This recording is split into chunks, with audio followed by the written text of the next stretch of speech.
최근에 한 홍콩에 있는 금융회사에서 있었던 일입니다. 어느 날 A가 집에 가만히 있는데 100만 원이 들어옵니다. A 입장에선 가만히 있었는데 지금 통장은 묶여있고 100만 원은 어디서 왔는지 모르겠고 되게 무서운 상황이잖아요. 그때 B에게서 연락이 옵니다. 제가 이거 보고 진짜 나쁜 의미로 대단하다, 너무 자연스러워서 어떤 것도 가짜 같지가 않아요.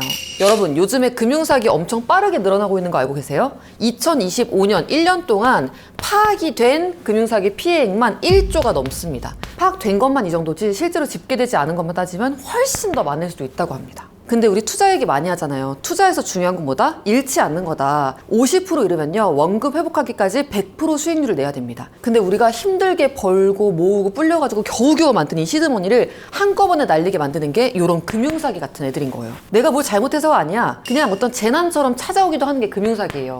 에이, 무슨 금융사기야. 나는 안 걸리겠지. 나는 피할 수 있겠지. 라고 생각하시면 이제는 안 됩니다. 여러분, 오늘 영상 진짜 끝까지 보셔야 돼요. 이거 아는 것만으로 피해갈 수 있습니다.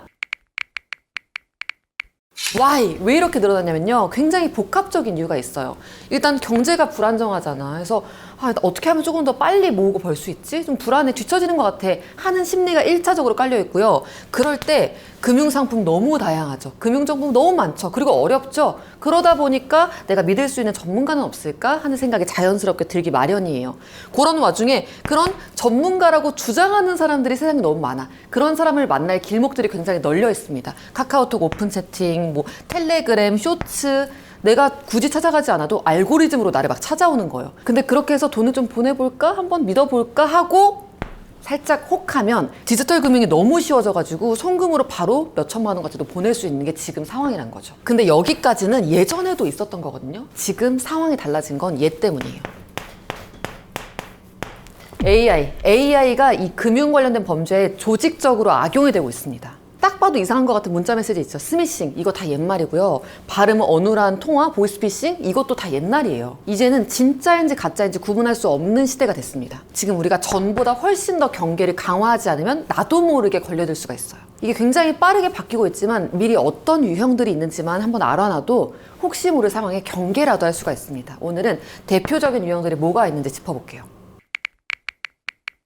이 금융사기 요즘 어떤 것들이 유행인지 제가 몇 가지 키워드로 짚어드릴게요. 첫 번째는 앞서 말씀드린 AI 딥페이크 문제 심각한 거 아시죠? 각종 범죄에 악용이 되고 있는데 금융사기에서도 마찬가지예요. 사례 한 가지 말씀드릴게요. 최근에 한 홍콩에 있는 금융회사에서 있었던 일입니다.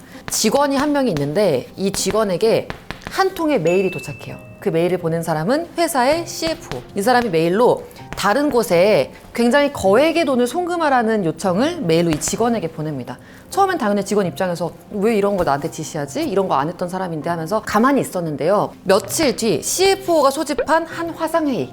이 화상회의에는 CFO도 있고 다른 여러 명의 그 회사 직원들이 같이 참여를 하는 구조였었는데요. 여기서도 CFO가 동일한 주문을 한 거야. 전에 메일로 내가 얼마를 송금하라고 했는데 왜 안 하냐? 송금해라 라고 하길래 그때서 이 직원 의심을 털어내고 무려 347억 원을 수차례에 걸쳐서 송금을 합니다. 그리고 시간이 지나서 아니 우리 회사에서 왜 이렇게 큰 돈이 빠져나갔어? 하고 알아봤더니 이 CFO가 보낸 지시 거짓. 이 CFO가 소집한 화상회의 AI가 만든 가짜 영상. 다 가짜였던 거예요. 지금 미국도 난리가 났고요. 전 세계적으로 딥페이크, AI를 악용한 금융사기 때문에 난립니다. 딥 보이스피싱, 내 가족, 내 친척, 내 친구를 사칭합니다. 그 목소리 그대로. 요즘 뉴스에 많이 나와요. 아빠 나 어디 갇혔어. 누구한테 맞았어. 내 딸, 내 아들의 목소리 듣고 전화를 안 할, 연락을 안 할 부모가 있을까요? 그리고 AI 비즈니스 메일. 이건 메일로 비즈니스 하시는 분들 많이 보셨을 수도 있어요. 세무서나 은행 같은 이런 금융기관, 공공부처들 사칭해가지고 이런 요청사항 있으니까 개인정보 보내 또는 송금해 라고 지시하는 거예요. 예전엔 이게 부자연스러운 언어였는데 요즘에 굉장히 자연스럽게 정말 공공기관에서 보낸 것처럼 똑같이 보낸다는 거예요. 너무 자연스러워서 어떤 것도 가짜 같지가 않아요. 이 AI는 기존의 금융사기의 방법들 있죠. 그 방법들을 고도화하는 도구처럼 사용이 됩니다. 한창 불장일 때 어떤 사기들이 있어요? 공모주 사기. 마치 이제 곧 상장할 것처럼 어떤 기업이 상장한다는 뉴스를, 가짜 뉴스를 퍼뜨리고 그 공모주를 미리 싸게 팔겠다라는 식으로 투자자들을 유혹하는 그런 사기들이 많았잖아요. 거기에도 AI를 활용해서 그럴싸한 홈페이지, 그럴싸한 공시자료를 그냥 만들어버립니다. 또 가상화폐 한창 잘 나갈 때 가짜 거래소 만들어서 사기치는 경우도 많이 있었잖아요. 그 거래소를 예전엔 그럴싸한 페이지로 이미지처럼 만들었다면 이제는 진짜 작동하게끔 만들어버려요. 기존 사기 수법들이 AI를 만나서 더 고도화됐다. 이런 금융사기에 당한 것 같다. 돈을 보내버렸는데 지금 연락이 없다 하는 상황이 된다면 대응책은 있습니다. 지급정지를 먼저 하셔야 돼요. 내 계좌를 동결시키는 거예요. 어디서도 돈을 빼가거나 움직이지 못하게끔 얼음하는 상태로 만드는 게 지급정지인데요. 경찰청 112에 연락하거나 아니면 금융감독원 1332 번호로 전화를 하셔가지고 지급정지 신청을 하시고 내가 당한 그 계좌 있잖아요. 뭔가 송금을 했거나 뭔가 악용된 그 계좌는 그걸 개설한 금융회사에 연락해가지고 지급정지를 해야 됩니다. 그런데 이 지급정지조차도 악용하는 게 금융사기범들의 행태예요. 이걸 또 통장 묶기. 제가 이거 보고 진짜 와, 나쁜 의미로 대단하다 라는 생각을 했는데요. 금융사기 최근에 나타나고 있는 유형 두 번째, 통장 묶기. 이 통장 묶기도 사례로 말씀드릴게요. A하고 B가 있습니다. A가 피해자예요. 어느 날 A가 집에 가만히 있는데 100만 원이 들어옵니다. 알고 보니까 B가 100만 원을 보낸 건데요. 모르는 사람이에요, B. 근데 B가 자기가 지금 거래하고 있는 은행에다가 나 보이스피싱 당해서 이 100만 원을 나도 모르게 이 A 계좌로 보내게 됐어. 이거 어떻게 해야 되라고 신고를 했고 은행은 이거를 A 계좌를 지급 정지를 시키는 거예요. A 입장에서는 가만히 있었는데 지금 통장은 묶여있고 100만 원은 어디서 왔는지 모르겠고 되게 무서운 상황이잖아요. 그때 B에게서 연락이 옵니다. 어떤 식으로 연락이 올까요? 계속 송금을 해요.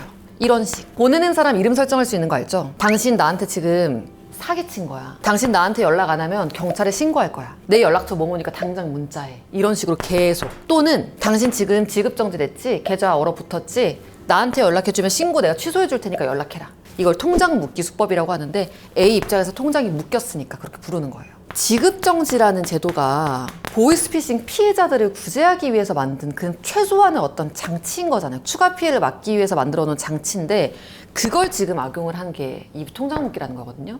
굉장히 좀 악질이고 요즘 굉장히 판을 치고 있으니까 이거 주의하셔야 됩니다. 만약에 여러분들이 이런 상황에 처했다라고 하면요, 절대 이 B라는 사람이 보낸 입금자명 이름 보면서 여기 절대 연락하면 안 돼요. 연락하는 순간 함정이 빠지는 거예요. 절대 연락하면 안 되고요. 그리고 잘못 들어온 이 100만 원 있죠? 요거는 반환이 돼야 되거든요. 차고 송금된 돈이라는 거는 반환을 해야 되는데 이건 은행을 통해서 돌려줘야 됩니다. B에게 직접 줘서는 안 돼요. 그리고 지급 정지되고 나서 2개월 이내에 이의 신청을 할 수 있어요. 이 기간 내에 반드시 이런 상황을 소명을 해서 다시 돌려놔야 됩니다. 자, 여러분 여기까지 보시면 어떤 생각 드세요? 이런 식 들어오는 거 이거 가지고 돈을 보낼 일이 뭐가 있지? 나는 괜찮을 것 같은데 그냥 차달라면 되는 거 아니야? 이런 냉정한 생각이 지금은 들 수도 있는데요. 이게 내 일이 되면 그게 잘 안 됩니다. 왜냐? 보이스피싱 같은 금융사기에서는요, 여러분들 돈을 뺏기 전에 현실 감각을 뺏어버려요. 가스라이팅을 통해서 엄청난 압박 속에 들어오게끔 만든다는 거예요. 이렇게 가스라이팅으로 금융사기 당하는 케이스 자세히 보면요, 2030 분들이 가장 많아요. 그리고 너무 안타깝게도 극단적인 선택을 하시는 경우도 뉴스에 자주 나오고 있습니다. 이것도 실제 사례 말씀드려 볼게요. 피해자 A라는 사람이 있습니다. 어느 날 전화가 와요. 내가 검사 또는 경찰이라고 해요. 당신이 지금 대포 통장을 활용한 사기 범죄에 연루됐으니까 내 지시에 따라야 된다. 그렇게 않으면 굉장히 큰 피해를 입을 수 있다. 이 피해자 입장에서는 뭔지는 잘 모르겠지만 일이 커지는 걸 원하지 않으니까, 그리고 범죄에 연루됐다니까 싫잖아요. 빨리 벗어나고 싶으니까 이 검사나 경찰이라고 사칭하는 사람의 말을 따르고 움직이게 됩니다. 시작은 작은 행동이에요. 당신 지금 핸드폰 해킹당했으니까 그 핸드폰 쓰지 말고 내가 안전폰을 준비해놨으니까 그걸 써. 지하철에 캐비넷 있죠?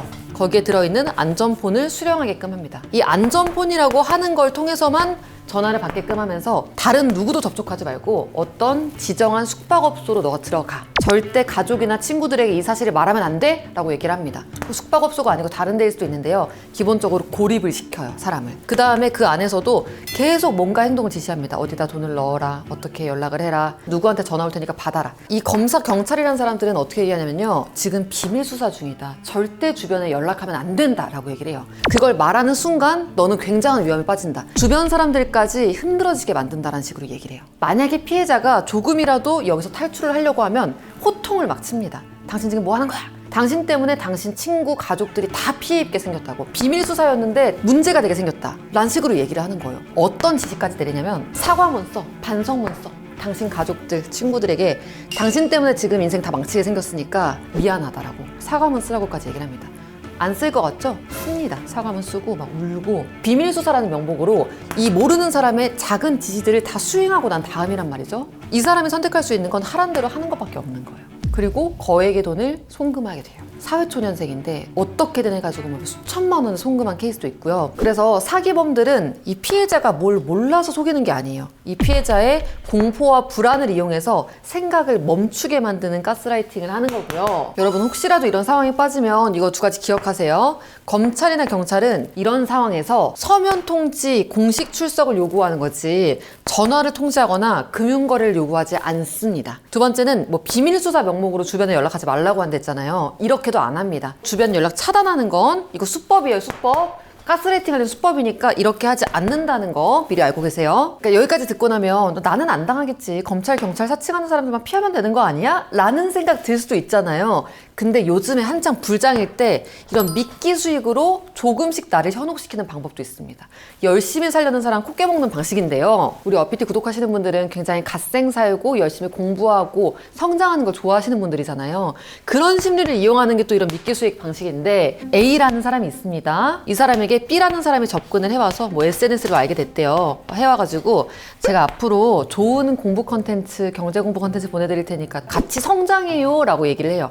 처음에는 미심쩍다가도 실제로 좋은 컨텐츠를 보내주는 거야. 매일매일. 그리고 잘 챙겨주고 으쌰으쌰하고 하다 보면 정도 들고 라포도 생길 수 있겠죠. 그런 상황에서 B라는 사람이 또 C를 소개시켜줍니다. 이 사람은 내가 잘 아는, 신뢰하는 투자 전문가인데 이 사람 정보가 진짜 찐이다. 이 C는 A에게 좋은 투자 방법을 알려줘요. 내가 잘 아는 거래소도 있고 또는 내가 잘 아는 투자처가 있는데 여기에다가 돈 넣으면, 나를 통해서 돈 넣으면 또는 이 거래소에서 돈 넣으면은 수익이 굉장히 잘 나올 거야. 처음엔 의심이 됐다가도 어쨌든 B하고의 유대감 그리고 C에 대한 신뢰감이 있잖아요. 그러다 보면 A는 적은 돈이라도 여기다가 한번 넣어볼 수도 있을 것 같아요. 처음에는 10만 원을 넣었더니 2만 원이 걸려요. 20%의 수익률이죠. 100만 원 넣었더니 20만 원이 걸려요. 마찬가지로 20%의 수익률로 돌아온 거예요. 그리고 원금을 언제든지 넣었다 뺐다 할 수 있어요. 그럼 뭐예요?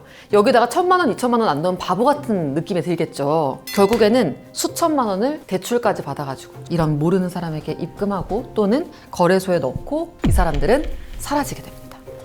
연락이 안 닿아요. 또는 연락이 닿는다고 해도 이 원금을 인출하려면 얼마가 더 필요합니다라는 말도 안 되는 얘기를 해요. 보증금이 필요하다. 원금의 20% 되는 돈을 너가 더 넣어야 원금 다 출금할 수가 있다라는 식으로 돈을 더 뜯어냅니다. 그러니까 나중에 뭔가 이상한데 하고 나오려는 사람한테까지도 더 뜯어내는 거예요. 이런 미끼 수익, 약간의 보상, 챌린지 포인트 아니면 뭐 10%, 20% 소액으로 소소하게 버는 그런 경험들을 통해서 조금씩 신뢰를 하게 된 사람들을 확실하게 한 번에 낚아내는 거. 그게 미끼 수익 방식인 거예요.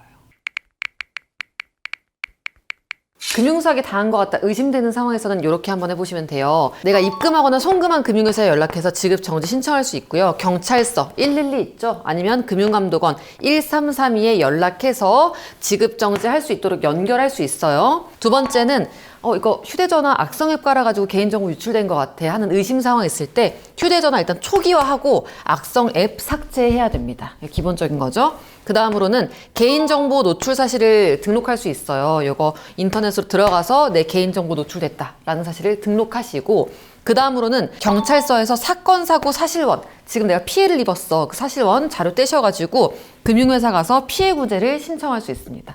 관련된 자료들이 굉장히 많은데 이거는 키워드만 기억하시고 문제가 있으면 경찰서에서 서류 떼서 금융회사 가서 피해 구제 신청할 수 있다라는 것까지 기억하시면 돼요. 근데 여러분 이거 보시면 속이 좀 답답하지 않으세요? 해결되지 않은 것 같은 느낌? 당연합니다. 원상복구시키는 건요 거의 불가능해요. 사실 이 금융사기를 작정하고 하는 사람들이 많기 때문에 우리가 피해 사실을 알더라도 피해를 입기 전으로 돌이키기가 쉽지 않아요. 추가 피해를 막는 것 정도로 마무리를 짓는 거지 피해 복구하기 굉장히 어렵습니다. 그리고 여기서 중요한 말씀 하나 드려야 될 것 같아요. 오늘 우리가 요즘 금융 사기들 이런 트렌드, 이런 형식으로 많이 접근한다라는 얘기를 드렸잖아요. 근데 이 4개를 여러분들이 완벽하게 이해하고 외운다고 해서 피할 수 있는 건 아닙니다. 금융 사기는 너무 빨리 지나거든요. AI가 들어오면서 기술이 진화하면서 더 지금 금융 사기 피해가 늘어난다고 했잖아요. 파악되지 않은 것도 어마어마하고 그런 식으로 우리가 생각하고 있는 준비하려고 하는 이 순간에도 금융사기는 진화하고 고도화되어 있기 때문에 완벽하게 컨트롤하고 막겠다라는 것은 사실상 거의 불가능합니다. 이렇게 정글 같은 세상에선요 결국 태도가 중요합니다. 원론적인 얘기 같지만 정말로 그래요. 돈이 단순히 많은 게 아니고 내가 돈을 알고 부릴 수 있는 힘. 요즘처럼 불안이나 뽀모 자극할 때 있죠. 이럴 때 유혹들을 보면서도 한 발 물러나서 냉정하게 볼 수 있는 힘. 한 번의 판단을 미룰 수 있는 힘. 그리고 모를 때 물어보는 힘. 이런 것들이 요즘 더더욱 중요한 거예요. 어떤 유혹이 와도 여러분들을 지킬 수 있는 마지막 방어선이 이런 힘입니다. 그리고 어피티는요, 여러분들이 이런 힘을 키우는데 도움이 되고 싶어서 만든 미디어예요. 어피티, 당당하게 란 뜻이잖아요. 여러분들이 돈 앞에서 당당하게, 뭔가에 위축되지 않고 휘말리지 않고 당당하게 경제생활을 해나갈 수 있게 만드는 게 저의 미션이거든요. 이런 정글 같은 세상에서 내 돈을 잘 지킬 수 있게끔 만드는데 여러분들 도움 드리고 싶습니다. 자, 오늘도 숙제 나갑니다. 이 영상, 지금 시청하고 있는 이 영상 URL을 복사하셔서 가족, 친구, 친척들에게 보내주세요. 그게 여러분들이 많은 사람들을 살리는 길이에요. 자, 오늘은 약간 저희 무겁지만 굉장히 중요한 돈 지키는 이야기로 말씀 나눠봤는데요. 다음에는 이 챗 JRP 여러분들에게 더욱 유용한 영상으로 인사드리도록 할게요. 여러분 어바!